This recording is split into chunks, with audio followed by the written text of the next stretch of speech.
Welcome to our History channel. History too real for the Westerns. Don't forget to click like, share, subscribe, ring that notification bell, and leave us a comment if you like this story. The sources for tonight's episode are The Last Stand by Nathaniel Philbrick, as well as The Early Life of the Renowned Leader of the Lakotas by Mark Lee Gardner. These are resources we will repeatedly return to, and we can't recommend them enough for a more thorough understanding of tonight's topics. Links are in the description below. And now, on to tonight's episode. 1831, somewhere in the Great Plains of the Dakotas, a band of Hunkapah Lakotas celebrate the arrival of a newborn boy. The son of a warrior named returned again, and his wife, her holy door. He is the apple of his parents' eye. The baby boy is named Jumping Badger. The Lakota, also known as the Sioux or the Teton Sioux, were a martial people whose itinerant lives were based on a buffalo herd's migration and warring with anyone who sought to stand between themselves and those herds. The Lakota are comprised of several bands: the Sikanju, the Oglala, the Itazipcho, the Hunkpapa, the Minikanju, the Hizatha, the Sihasapa, and the Uhenumpa. Though they possessed a few close allies throughout the years, including the Cheyenne and the Arapaho, their enemies were both numerous and vociferous. The Assiniboines, the Flatheads, the Hidatsas, and of course the U.S. Army were all hated enemies of the Lakota. This was largely due to the Lakota being relatively recent arrivals to the northern Great Plains, arriving sometime in the 18th century from the Great Lakes region. They had been encroaching on and taking over many other tribes' hunting lands and building a significant amount of animus towards themselves in the process. But perhaps the most hated enemy amongst the Lakota people were the Crow. Interviews of Lakota warriors, taken well into the 20th century, often denote their still vibrant vitriolic hatred for the Crow, whom one described as the most cowardly tribe that ever lived. Safe to say there was no love lost between the Lakota and the Crow.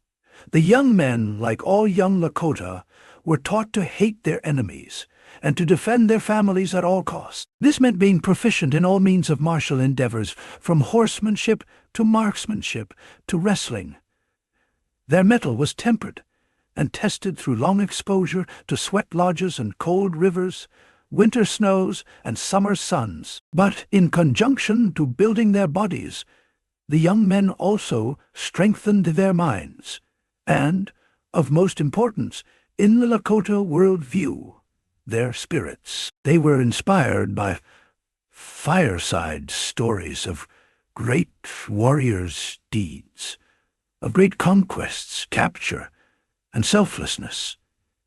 They edified their spirit and vision quests. As with young men everywhere, they spent the better part of their teens and early 20s yearning for an opportunity to make a name for themselves. In Lakota society, as was the case with most Plains tribes, the only means of social advancement for young men was via prowess in both hunting and warfare. And so it was for the young Jumping Badger, or as his friends and family often called him, Slow. The name was the result of the young man's deliberate and methodical nature, but like his birth name, it wouldn't stick for too long. By the time he was 25, though more than a few accounts have this story occurring when he was as early as 14 years old, the young man had established himself as a hunter and was beginning to make a name for himself as a cunning horse thief. And the tribe with the most horses on the northern plains at that time were the Crow. This made them a powerful enemy and an enticing target. In his book, Empire of the Summer Moon, also linked below, author S.C. Gwynn describes the stealing of horses on the open plains as the equivalent of instantaneous transmission of thousands of dollars into one's bank account. Thus, many a Lakota raid was undertaken against the Crow in an effort amongst young warriors to build both capital and prestige. When a group of young Lakota, including Slow and a number of his cohorts, set out to raid a Crow camp on the plains of what is today South Dakota. As they crested the low rise in the twilight of the morning sun, they spotted their quarry, a large group of horses seemingly without a guard posted, as the Crow believed themselves too far out in remote country to worry about raiders or intruders. This was what the young Lakota had been hoping for. Silently, they made their way closer and closer to the Crow's horse herd. At a signal, the stampede was started, and as many horses as could be taken in one fell swoop were driven away from the Crow village and northwest onto the open prairie. But now the Crow were alerted.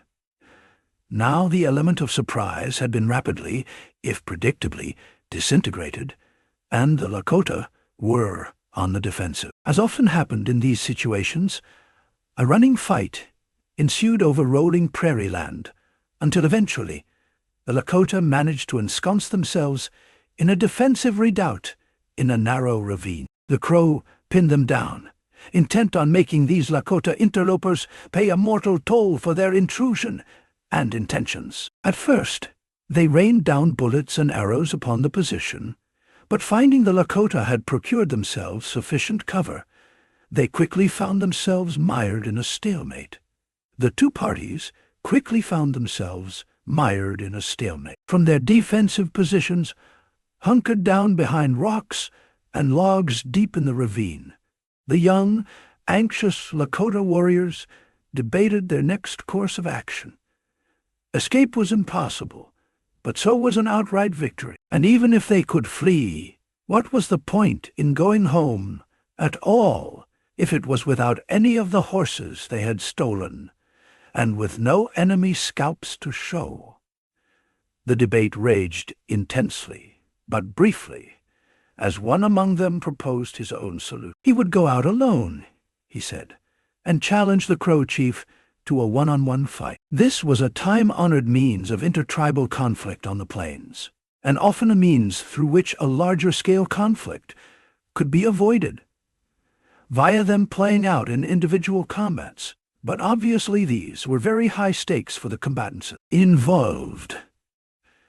But the young man, perhaps now showing the virtue behind his supposed vice, was cool and brave and tempered throughout. He took up his thick buffalo hide shield that could not only deflect bullets when held at the right angle, but also carried, he believed, a powerful protective medicine.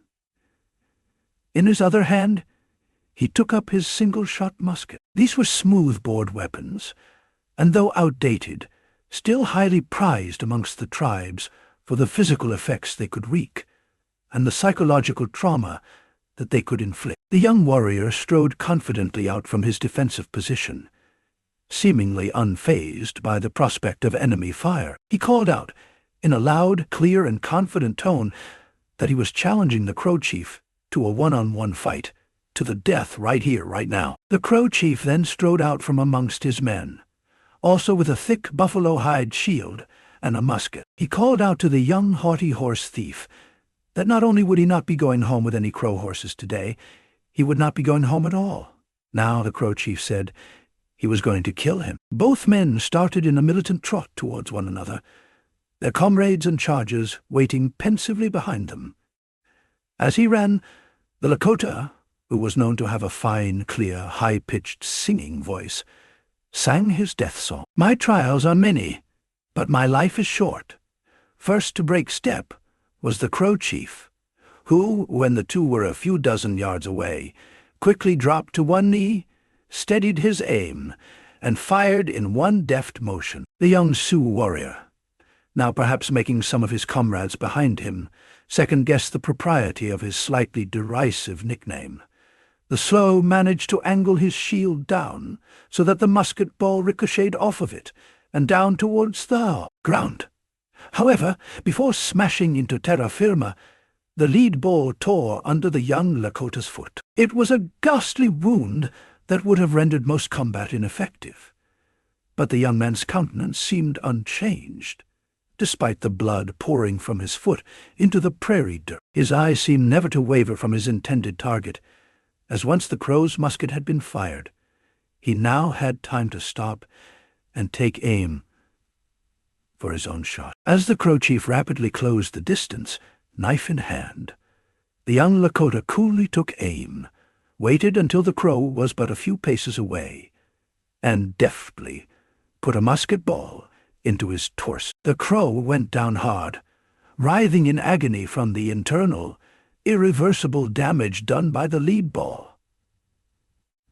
However, he would not have to suffer long. Without hesitating, the Lakota hobbled as fast as he could on his badly injured and profusely bleeding foot to the side of his disabled enemy. Here, he quickly unsheathed his hunting knife and plunged it directly into the still beating heart of the Crow chief. As the chief let loose his death rattle, the Lakota cut slits in the skin above his ears, then around the back of the Crow's head, and then the sides, and then finally the forehead. And after a few vigorous, violent tugs, he managed to wrest the bloody scalp from its previous owner, and thus cement his reputation as a new warrior amongst his people. The Lakota present all made their way, Crow horses in tow, back to their home camp, where the young Slow was greeted as a conquering hero and fearless new warrior. The curious nature and fastidious disposition